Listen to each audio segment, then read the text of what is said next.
नमस्कार, आप देख रहे हैं ई न्यूज़ और मैं हूं आपके साथ दीक्षा गौतम। अफ़गानिस्तान पर तालिबान का कब्ज़ा होने के बाद अफ़गानिस्तान की दुश्वारियां बढ़ गई हैं। कई लोग वहां पर फंसे हुए हैं, दहशत की साए में जीने को मजबूर हैं। हालांकि वहां से कुछ लोग अपने वतन वापस लौट चुके हैं। कई सैकड़ों भारतीय और उत्तराखंडी भी अब वापस आने लगे हैं।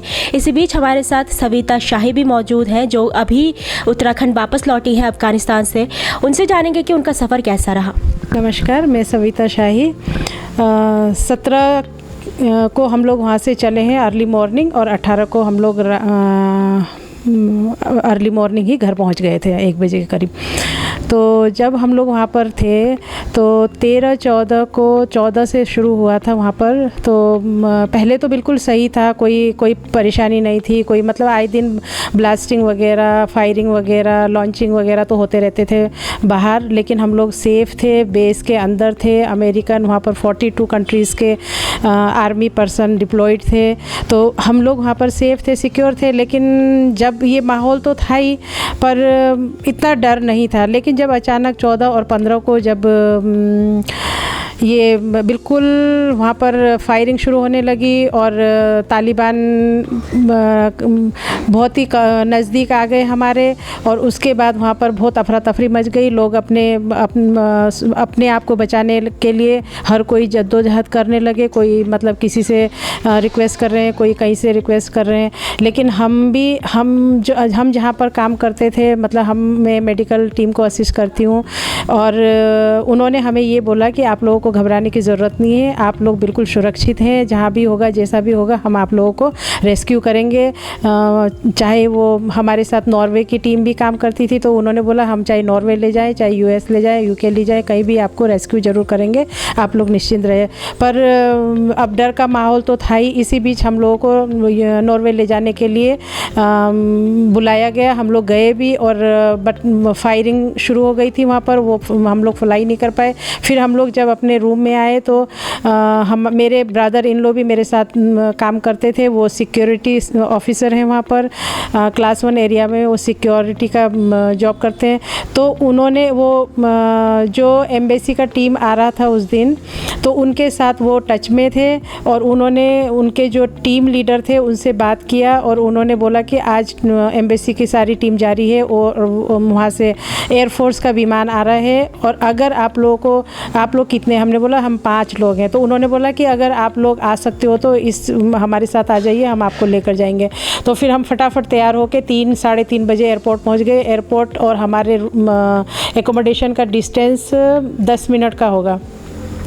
तो जब हम लोग वहाँ पहुँचे तो फिर वहाँ पर देखा कि हाँ फ़्लाइट आ चुकी है। तो उन्होंने बोला अभी टीम आने वाली। इतने में एम्बेसी की सारी टीम आ गई है। उसमें ITBP के जवान थे, और एम्बेसी का पूरा स्टाफ, एम्बेसडर सब लोग थे। तो उनके साथ हम लोगों को फिर विमान में बिठा के गांधीनगर गुजरात लाया गया।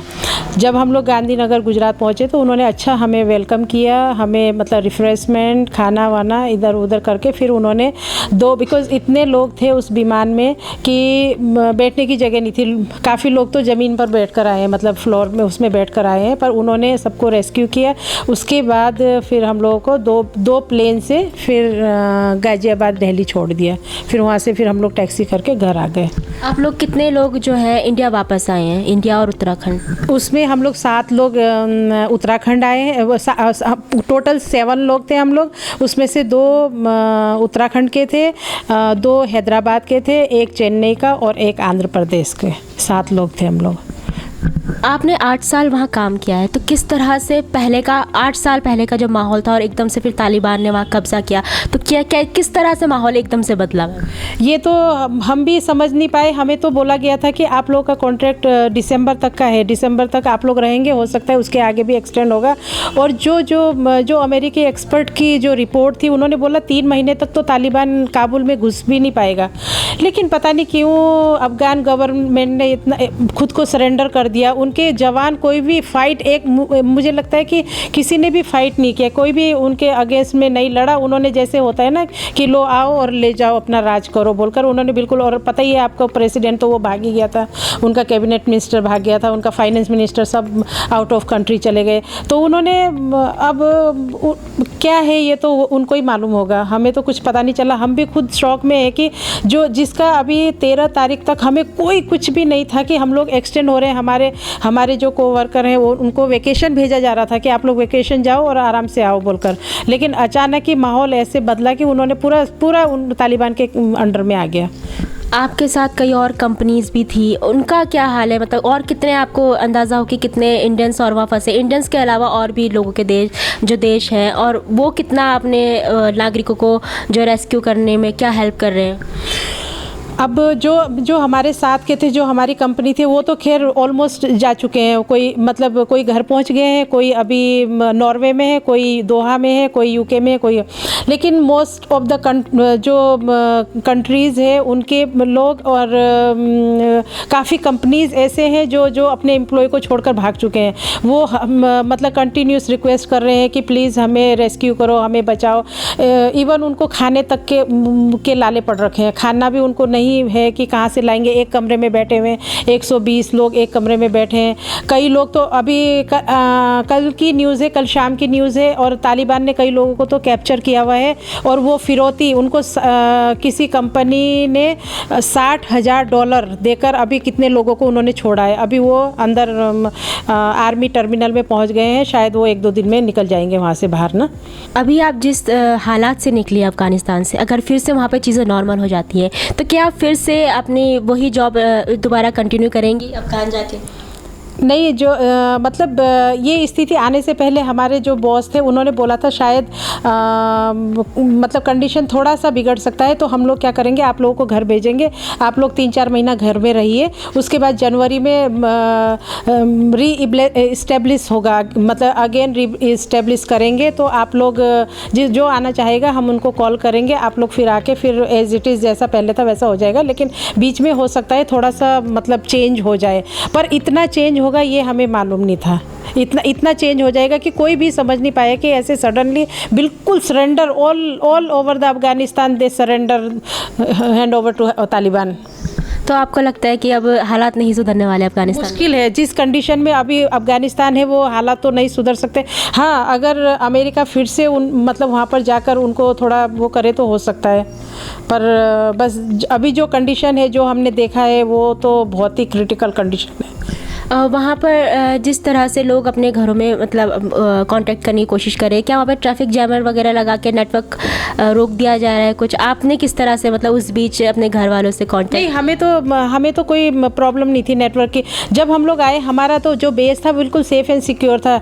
मतलब जब हम लोग वहाँ से निकले तब तक तो वहाँ तालिबान का कोई कब्जा नहीं था। उन्होंने एयरपोर्ट कब्जा कर लिया था, लेकिन जो आर्मी एयरपोर्ट था वो स्टिल ऑन वर्किंग दैट।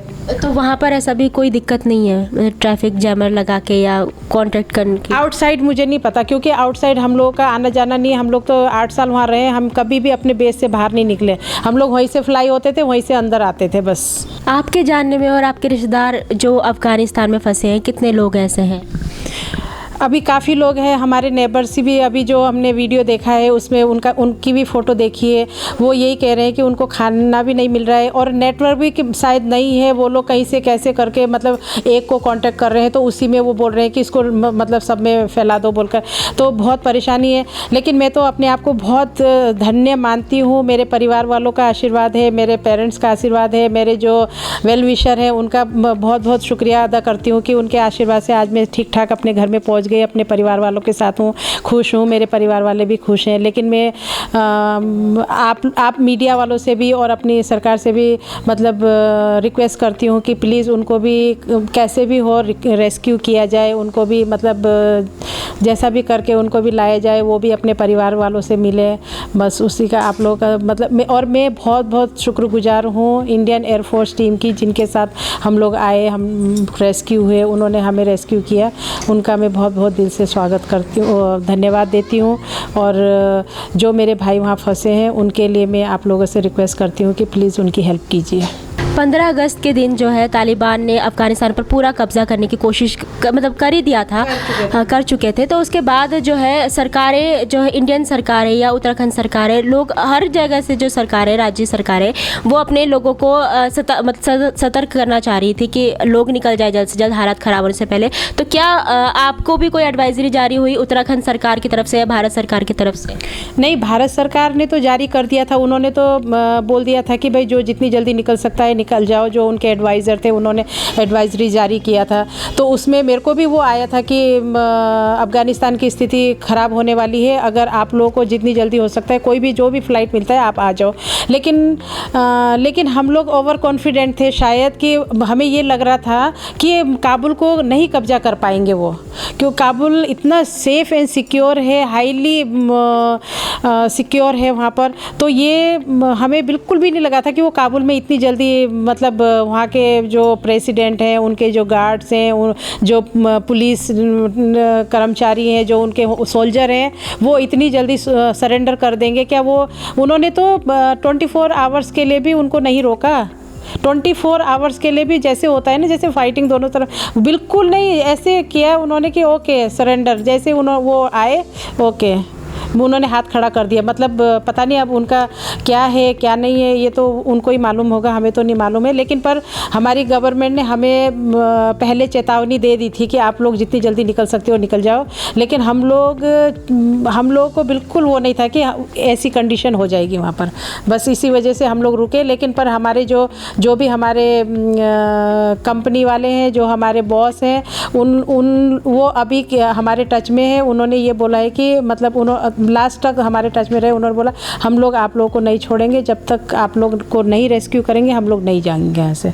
तो ये थी हमारे साथ सविता शाही, जो अफ़गानिस्तान से सकुशल अपने घर पहुँच चुकी है। और ये यही उत्तराखंड सरकार से अपील करती है कि जो भी वहाँ पे लोग फंसे हुए हैं, भारत सरकार से भी अपील करती है कि जितने भी भारतीय लोग वहाँ फंसे हुए हैं वो सकुशल रेस्क्यू करके अपने घर पहुँच जाए। वीडियो जर्नलिस्ट प्रमोद सिंह के साथ मैं दीक्षा गौतम, ई न्यूज़।